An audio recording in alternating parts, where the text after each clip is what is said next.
Si bien es cierto, en el desarrollo de la investigación criminal que hoy día enfrentan los organismos de seguridad pública, se hace necesario un balance y un estudio sistemático de las actuaciones que estos entes de investigación deben desarrollar en el transcurrir del tiempo.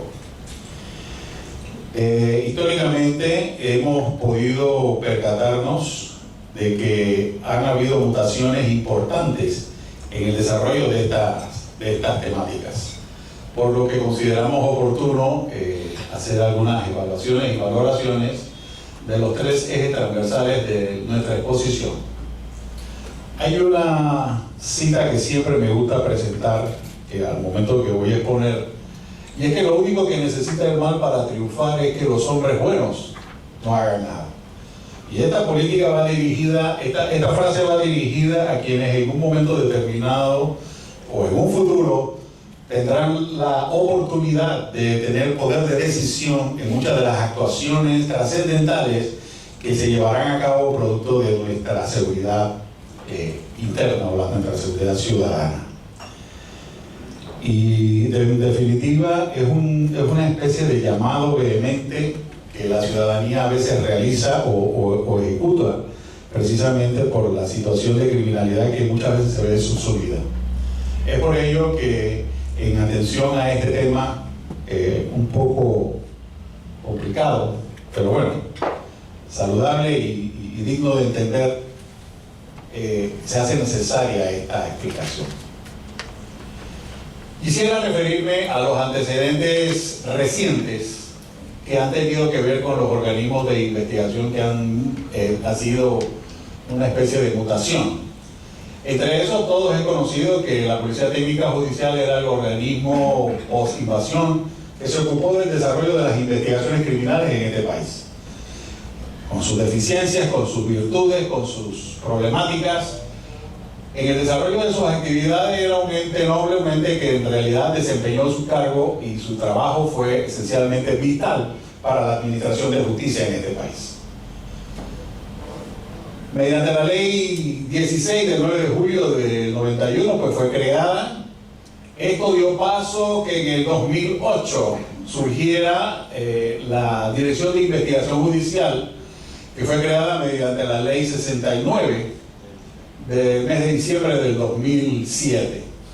De igual manera, constituyéndose como el organismo o el brazo ejecutor del Ministerio Público, como auxiliar tanto del Ministerio Público como del órgano judicial. Es un elemento que se debe resaltar y también ponderar. A ver. Es importante, y considero oportuno hacerlo, hacer una retrospectiva y una valoración en cuanto a la cualidad o las iniciativas que en un momento dado estos organismos de investigación ejecutaban en un pasado y un presente, precisamente para determinar la valoración ciudadana sobre la actividad que el ente investigador en un momento determinado pudo haber sido objeto de impacto en la sociedad y sus actividades. Uno de los factores que considero necesario mencionar es la funcionalidad demostrada. En la actualidad, pues contamos con un organismo de investigación judicial como es la Dirección de Investigación, y esta organización o este equipo de trabajo bajo la responsabilidad de la Policía Nacional ejecuta las labores de análisis e investigaciones relacionadas contra los actos criminosos que son originados en nuestra sociedad.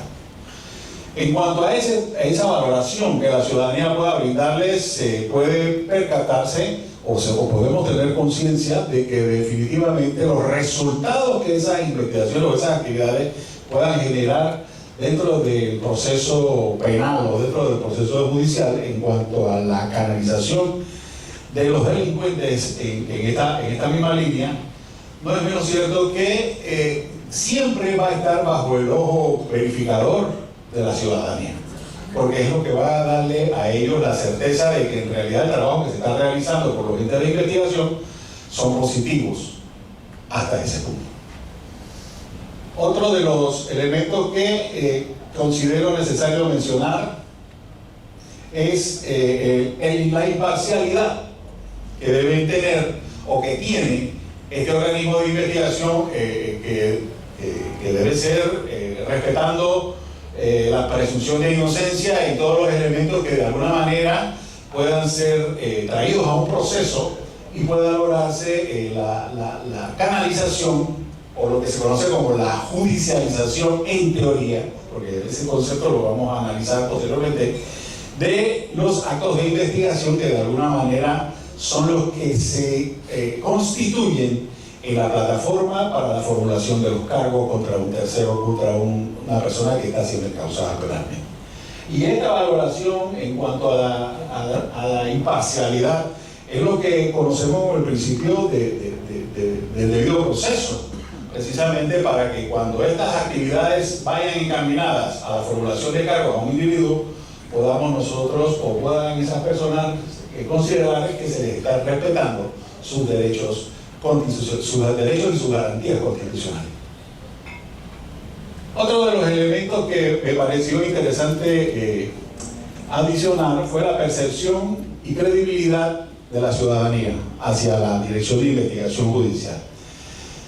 Como todo ente represor de los delitos, muchas veces las percepciones son muy altas o muy bajas, altas positivas o bajas negativas. Esas situaciones son incontrolables debido al estado o a la afectación que un individuo puede recibir en un momento determinado al momento de ser alcanzado por la justicia, en un momento dado de que haya transgredido las normas penales.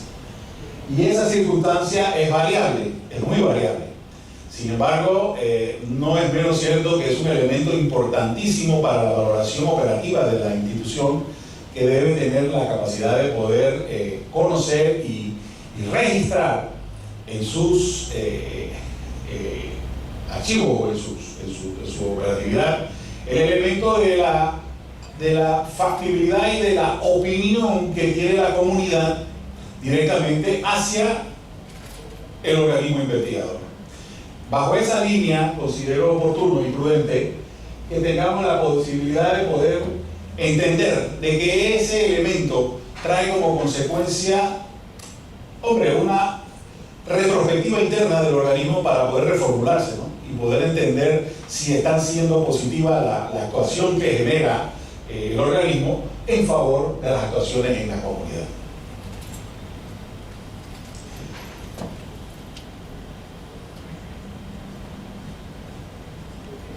Salud, parece que no.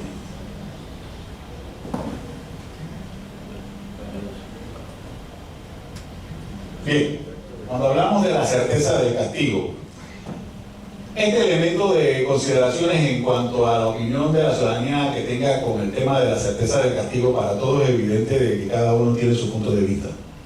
Este punto de vista, más que nada, tiene que ver ya con el final del proceso que el órgano que se encarga de ejecutar los efectos de sentencia, que en este caso es el órgano judicial, que es el que llama al control judicial, simplemente ve transformado el hecho de poder haber cristalizado que los elementos iniciales dentro de una investigación judicial correcta y bien encaminada, los resultados vayan a ser, en definitiva, la certeza del castigo de quien en un momento dado se convirtió en un delincuente y activó este mecanismo.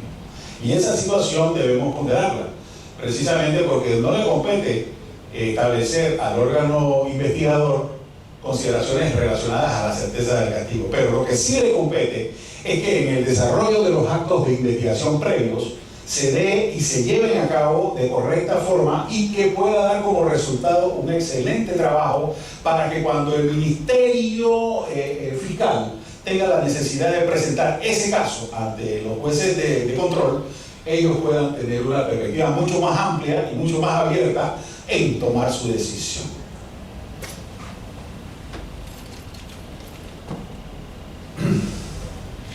En este punto hemos querido esbozar algunos factores que, a nuestro juicio, contribuirían sustancialmente al mejoramiento del ente de investigación judicial en Panamá. Alguien me dijo en una ocasión que, vaya, no podemos sesgar, ni mucho menos considerar que todo lo que se ha hecho en materia de seguridad actualmente es malo. Alguien me dijo eso.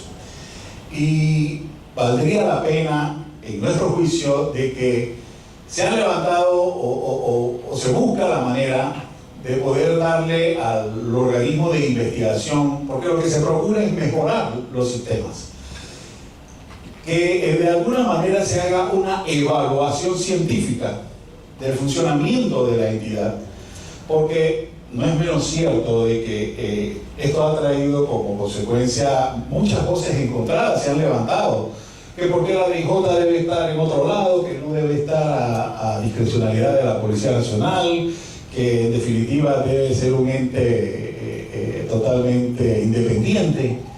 Eso tiene su razón de ser en su efecto. Y lo lamentable de todo esto es que es evidente un detalle, que son los recursos, la inversión en lo que es la capacitación y lo que es los efectos de dotación de los equipos que cada miembro de un estamento de seguridad como el que estamos hablando requiere para su funcionamiento. Es evidente que en muchos casos, por temas restrictivos presupuestarios, no se logra esa como una coerción directamente para poder lograr que este organismo funcione de manera libre. Uno de los factores que siempre hemos considerado que se ha perdido en el desarrollo de las investigaciones preliminares es la independencia del investigador, la iniciativa, situación que en contraposición los investigadores de la Policía Técnica Judicial sí tenían en su organización, en la propia norma, pertenecíamos, o en ese entonces teníamos la capacidad de consulta con los señores fiscales y nunca perdimos esa comunicación, porque era importante precisamente para el desarrollo sano de la investigación. Y eso es un detalle vital. La situación que hoy enfrentamos, y como el Código Procesal lo establece, que quien dirige la investigación es el Ministerio Público. Todos sabemos que los fiscales no salen a la calle a investigar. Todos lo sabemos.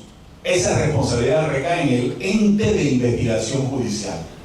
Y la imagen que pueda tener el investigador judicial ante el Ministerio Fiscal debe ser una imagen en la cual el fiscal permita en un momento determinado la iniciativa del investigador en preocuparse e ir un poquito más allá, dar la milla extra, precisamente para poder ir a resolver o proporcionarle al proceso una certeza de evidencias y elementos que puedan vincular o individualizar directamente a sus autores de los delitos, a los autores de los delitos.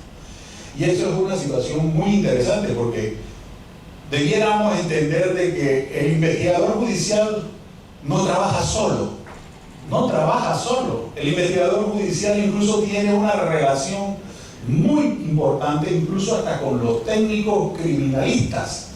Esa dependencia, o no tanto como esa dependencia, sino como una relación simbiótica que debe existir entre investigador y criminalista, es lo que da como resultado la eficacia dentro del desarrollo de la investigación. Y eso lo hemos visto y lo hemos palpado personalmente. Y lo que hemos tenido la posibilidad de trabajar en ese ámbito, vaya, un poco complicado, pero eficiente. Fue eficiente hasta donde lo pudimos resolver.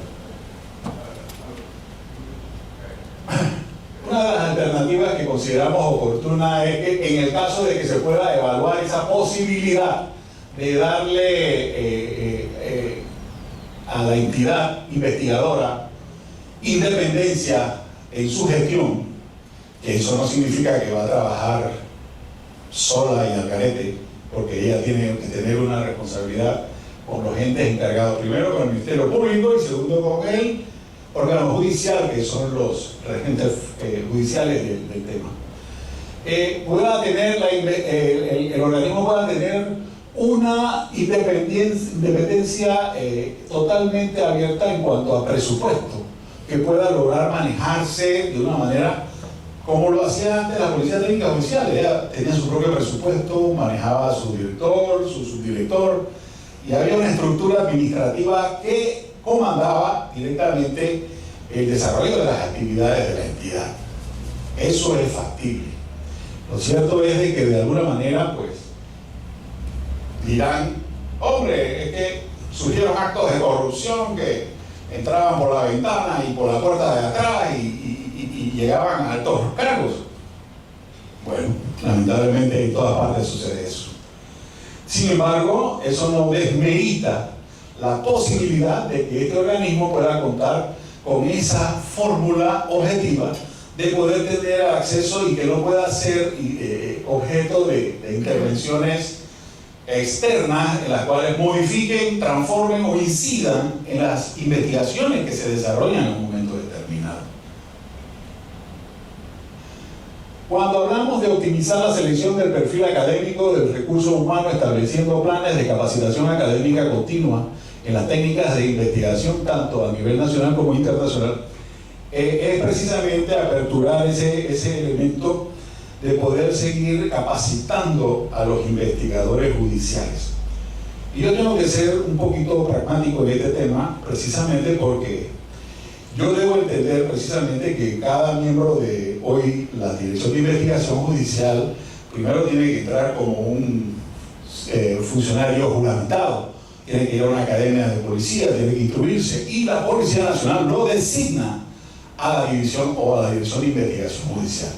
Ahora, hay un desbalance, porque entiendo que en algunos casos la malla curricular que hay en la Academia de Policía abarca muchos temas de importancia, pero directamente en el análisis de la investigación, no sé, estoy divagando en ese sentido, porque no tengo acceso a esa información. La formación de un agente de policía es un poquito distinta a la que debe tener un investigador. O me equivoco, no sé cuál será la alternativa.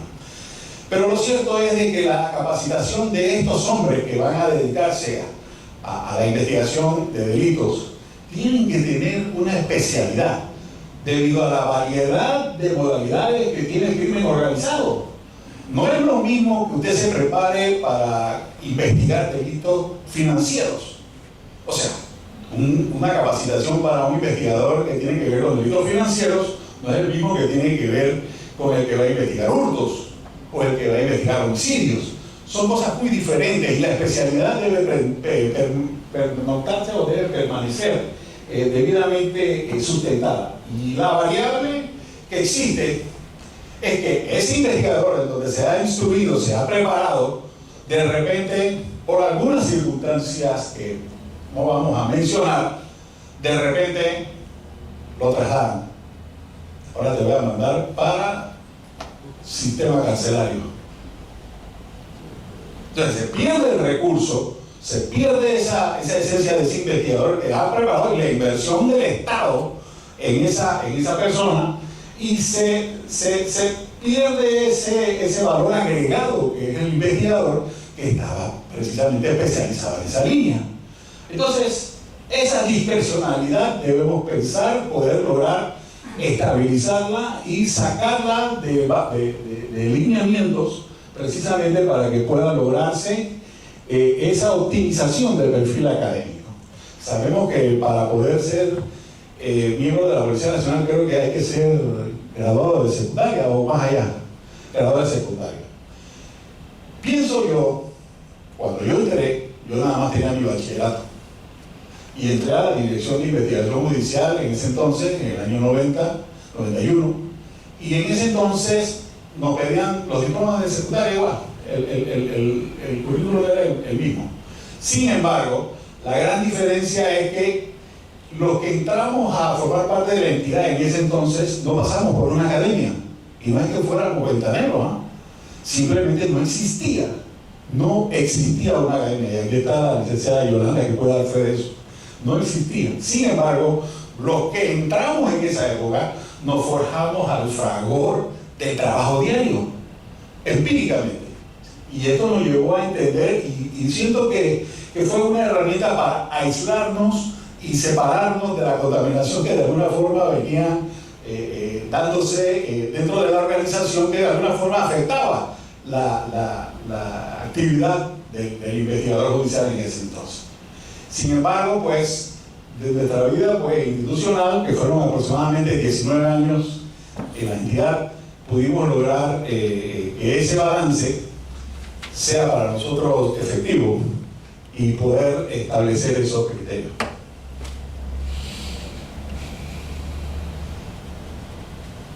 En este tema podemos establecer lo siguiente: la valoración y motivación del recurso humano mediante planes e incentivos judiciales. Casualmente, en la presentación que tuvimos en aquel evento que en primera instancia nos organizaron la gente del colegio,